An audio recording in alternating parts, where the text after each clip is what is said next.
पश्चिम बंगाल के मुख्यमंत्री और तृणमूल कांग्रेस प्रमुख ममता बनर्जी ने 2 दिन यानी 29 और 30 मार्च को केंद्र सरकार पर भेदभाव का आरोप लगाते हुए प्रदर्शन किया। 30 घंटे तक धरना देने के दौरान ममता ने नेताजी सुभाष चंद्र बोस के दिल्ली चलो आह्वान की तर्ज पर और एक दफा दिल्ली चलो का नारा दिया। ममता ने धरना समाप्त करने की घोषणा करते हुए कहा कि आने वाले दिनों में उनकी मांगों को लेकर टीएमसी अब दिल्ली में विरोध प्रदर्शन करेगी। केंद्र सरकार के खिलाफ प्रदर्शन के दौरान पश्चिम बंगाल के मुख्यमंत्री ने अगले साल होने वाले लोकसभा चुनावों में सभी विपक्षी दलों से जुटने का आह्वान किया था। इसके साथ ही उन्होंने कोलकाता के रेड रोड पर डॉक्टर BR अम्बेडकर की प्रतिमा के सामने और एक बार दिल्ली चलो का नारा दिया।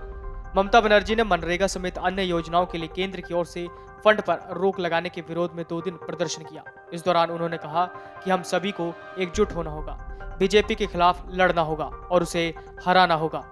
जरूरत पड़ने पर हम गैर बीजेपी शासित राज्यों को धन मुहैया न कराने पर केंद्र की नीतियों के खिलाफ दिल्ली में मार्च करेंगे। ममता ने कहा कि मैं सोच रही थी कि केंद्र सरकार हमसे संवाद करेगी और हमें सूचित करेगी कि वो हमारे बकाया का भुगतान करेगी, लेकिन ऐसा कुछ भी नहीं हुआ। उन्होंने आरोप लगाते हुए कहा कि बीजेपी एजेंसियों और एजेंसियों द्वारा सरकार चला रही है। बीजेपी सभी विपक्षी दलों को भ्रष्ट और खुद को एक संत के रूप में पेश करने की कोशिश कर रही है। ममता ने दावा किया कि केंद्र ने पश्चिम बंगाल को छोड़कर सभी राज्यों को मनरेगा समेत अन्य योजनाओं के लिए फंड जारी कर दिया, लेकिन अभी तक सिर्फ पश्चिम बंगाल को ही इससे वंचित रखा गया। ममता ने कहा कि हम पिछले 2 साल से फंड का मुद्दा उठा रहे हैं। इसके लिए मैंने 3 बार पीएम मोदी से मुलाकात की ताकि बीजेपी हम पर अहंकारी होने का आरोप न लगा सके।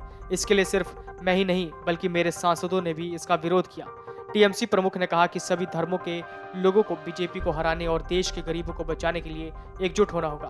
टीएमसी प्रमुख ने कहा कि बीजेपी अन्य सभी विपक्षी दलों को भ्रष्ट बताने की कोशिश कर रही है। मैंने विपक्षी दलों को बीजेपी के खिलाफ एकजुट होने का आह्वान किया, इसलिए उन्होंने हमें भ्रष्ट करार दिया। क्या हम सभी भ्रष्ट हैं और केवल बीजेपी एक संत है?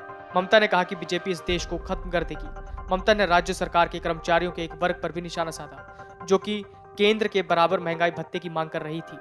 उन्होंने आरोप लगाया कि जिन्हें वामपंथी शासन के दौरान माकपा नेताओं की सिफारिशों पर नौकरी मिली थी, वो प्रदेश की सत्ता को बदनाम करने की कोशिश कर रही है।